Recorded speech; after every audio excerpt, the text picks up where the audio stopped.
Isa ka compound nga ginabugusan sang 5 ka pamalay sa barangay Benedicto sa distrito Sangharo, gin-lockdown. Ini kasunod sang kamatayon sang 70 anyos nga residente nga nagpositibo sa COVID-19. Samtang 3 ka mga pamilya sa may barangay Barrio Obrero in quarantine. Ining gitutukan ni Zen Kilantang live. Zen? Said Kate Adrian na record ang 11 nga kaso sang barangay Benedicto Haro sa COVID-19 kag gilayon ini nga ginbawian na sang kabuhi samtang nagahulata sang resulta sang iya swab test. Insigida nga nagpatigayon sang disinfection ang mga opisyales sang barangay Benedicto Haro matapos nga nagpositibo sa COVID-19 ang napatay nga 70 anyos nga lalaki nga residente diri. Suno kay punong barangay Abelardo Salting may balatian nga daan ng among nga pasyente. Hulyo 17 ini sang ginbawian sang kabuhi sa ospital pero Hulyo 19 na sang nagwa ang resulta nga positibo ini sa COVID-19. Gindala na sa quarantine facility ang 7 ka mga close contacts sang pasyente kag gin-lockdown ang 5 tanan ka mga balay. Na-inform mga pumuluyo namon nga usar gid sang face mask kag social distancing para nga para makaibitar may sa mga kun gid man maglatabo sa barangay.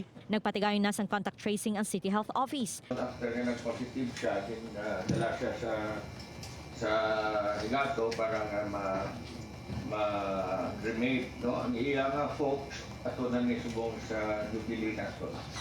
Samtang ginabantayan naman sa mga barangay tanod ang 3 ka mga pamilya nga gin-quarantine sa Barrio Obrero Lapuz matapos nga napatay ang 80 anyos nga lalaki nga nagpositibo sa COVID-19. Ila ginasiguro nga hindi makagwa ang mga residente nga dapat naka-home quarantine. Ang pumuluyo mismo aware. Wala ay kanto ng area, do sila mismo gabantay nga kung may magwagin man silang ga-report sa barangay. So gabulig sila. Sa records ng Department of Health Region 6, nagdangat na sa 14 ka mga personang napatay bangod sa coronavirus disease 2019. Sad wala naman untat ang paglibot sa mga compliance officers agud masiguro nga ginasunod sa mga residente ang health protocol. Said Zen, ining mga pamilya ang gina-quarantine, paano naman ginatatap, lalo na yung mga nagapanguna nila nga kinanlanon? Said according sa mga punong barangay, ang kutob sa mga naka-home quarantine hindi makagwa until matapos ang 14 days. Kag ginadulungan lang sila sa mga barangay officials kag barangay tanod sang ilang mga kinahanglanon kasubong na lang sang pagkaon kag kung may pabakal man nga bulong kag other matters. Said. Madamang salamat, Zen Kilantang.